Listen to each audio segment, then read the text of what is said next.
Seguindo adiante, só para mostrar que isso é antigo, nessa luta contra a burocratização, né, contra o arame farpado nas normatizações, nos textos públicos, é antiga. Né? Então, eu já coloquei aqui na tela para vocês, né, um artigo do professor Pasquale Cipro Neto, né, ex-colunista da Folha de São Paulo. É de 2013, mas a luta já é bem anterior, tá? Aqui se fala juridiquês, que inclusive é o título, né, do artigo. É uma pergunta, né? Tem um ponto de interrogação. Mas isso aqui não vale apenas, né, para juridiquês. Também para orçamentéis, como já vimos, contabilitéis e outros Qs, né? Jargões, né?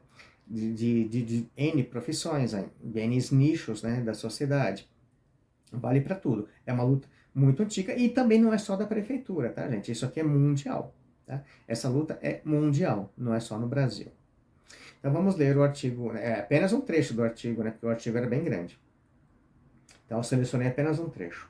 Há alguns anos, corri o país ao lado de importantes figuras da nossa magistratura, os juízes André Pachá e Rodrigo Colasso, entre outros, para pregarmos o fim do juridiquês. Proferi palestras em diversas faculdades de direito para mostrar aos estudantes a inadequação do emprego de certos termos ou expressões ainda comuns em petições e demais documentos.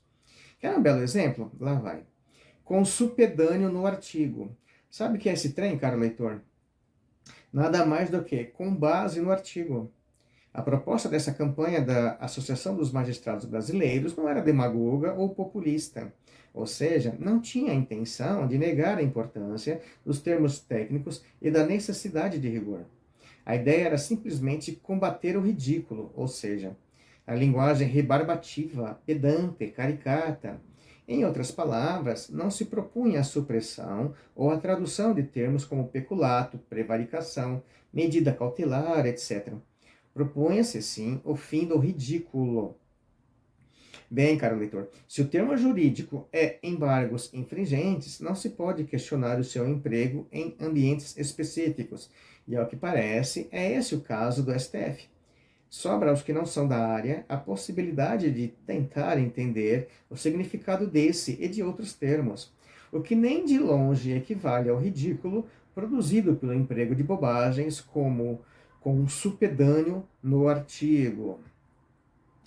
Então, a gente vê aqui que não se combate os termos necessários, né, do meio jurídico, e sim os excessos, o desnecessário, quando se volta o texto para a população, para o povo, né, para o público leigo, né, digamos assim. Né?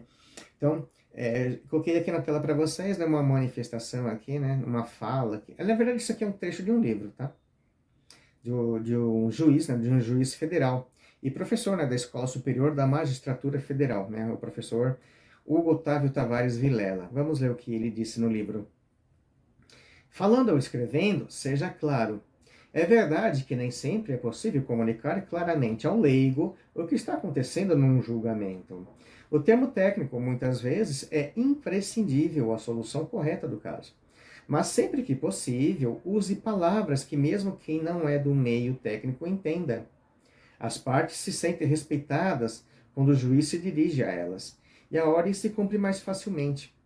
Corte Europeia de Direitos Humanos estabeleceu que um julgamento justo deve utilizar linguagem simples, de maneira que o réu do plenário possa se defender, né, conforme está no artigo 6º, a linha A, da Convenção Europeia de Direitos Humanos. Exceção só ocorre quando o assunto é técnico demais ou puramente jurídico.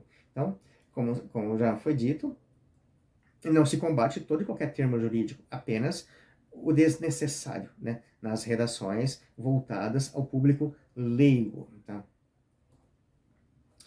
Continuando, já está na tela aqui, é o que saiu publicado aqui na Folha de São Paulo, na Folha Jus, na coluna Folha Jus. Pacto do Conselho Nacional de Justiça quer judiciário com linguagem simples, votos resumidos e menos formalidades. Tribunais podem aderir à iniciativa que propõe produção de manuais e guias voltados ao público geral. Anunciado pelo presidente do Conselho Nacional de Justiça e do Supremo Tribunal Federal, Luiz Roberto Barroso, O Pacto Nacional do Judiciário pela Linguagem Simples busca fazer os tribunais do país adotarem estratégias de comunicação mais compreensíveis à população. Aí na tela uma brincadeira do ministro Barroso, né, presidente da STF. Barroso diz que algumas expressões jurídicas o fazem lembrar de posição do Kama Sutra, né, que é aquele manual, né, de práticas sexuais, né, um manual indiano, né, de práticas sexuais. Né.